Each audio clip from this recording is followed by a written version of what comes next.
यो चाहिँ हाम्रो गाउँघरको सिन हो हैन। अनि अहिले चाहिँ आज बिहान चाहिँ यहाँ कुलो लगेर खोलाले भन्ने चाहिँ बाबाले भन्नुभयो। अनि त्यही हिसाबमा चाहिँ हामी अब कुलो निकाल्दैछौँ।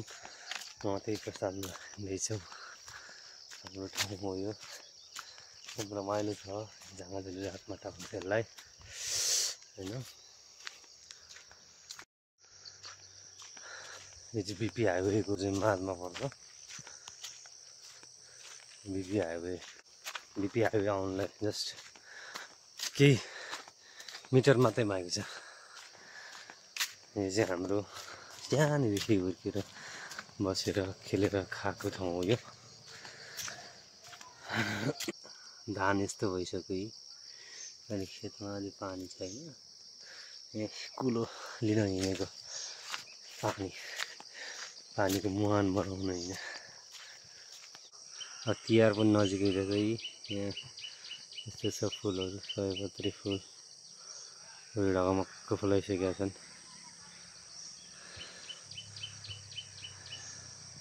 यो चाहिँ हाम्रो टार खेत भन्छ यो लोकेसनलाई चाहिँ। ल हेर्नुहोस्, बिपी हाइवे अहिले हाल बन्द भएको बाटो यसरी गर्दैछ।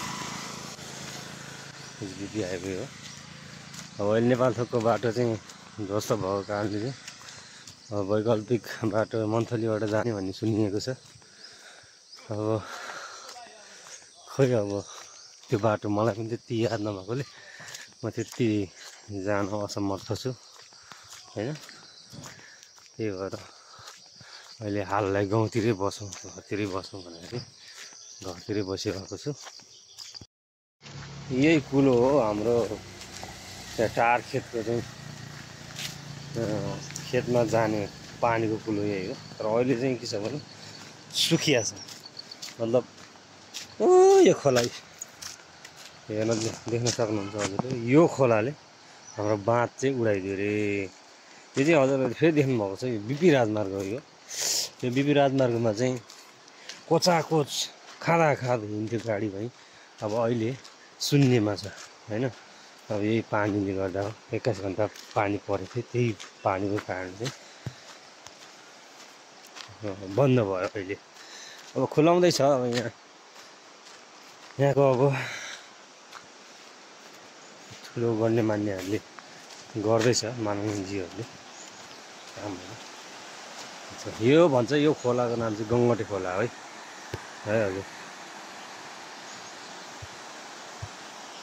ल हेर्नुहोस्, अहिले मैले देखाएको कुलो यस्तो छ। यस्तो भएर चाहिँ यस्तो बनाएर चाहिँ कुलोको हालत यो गराएको छ। यहाँ कुलोको बाँध हो हगि, कुलोको बाँध हो। यहाँनिर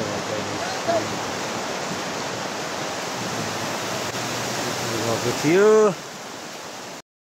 ल हेर्नुहोस्, हाम्रो कुलो लगाएको श्रमदान यो चाहिँ हाम्रो खोलाले खेतमा धानको लागि चाहिँ पानी लगाउनु नपाउँदाखेरि चाहिँ यस्तो बनाइदियो। बाँध बनाउन आएको खेतमा पानी नभएर त्यसरी जगैदेखिबाट 70 मुई घरमै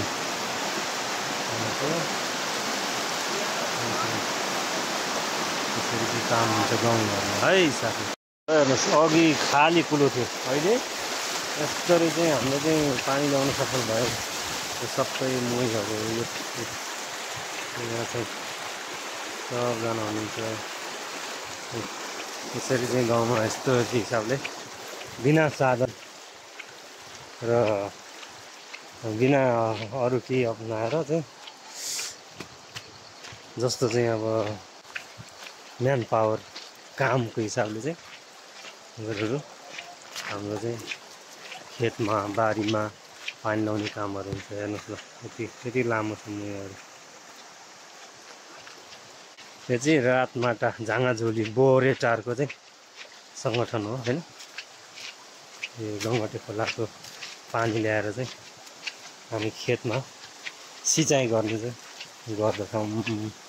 हस् हजुर, हेर्दै गर्नुहोस् मेरो ब्लग दिदी साल श्रेष्ठ। लाइक गर्नुहोस्, मन परेमा सब्सक्राइब गरिदिनुहोस् हजुरहरूले।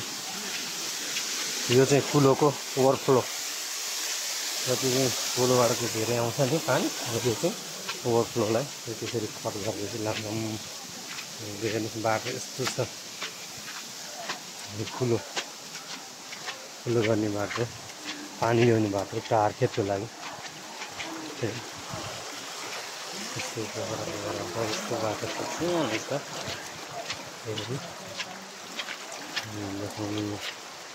ल।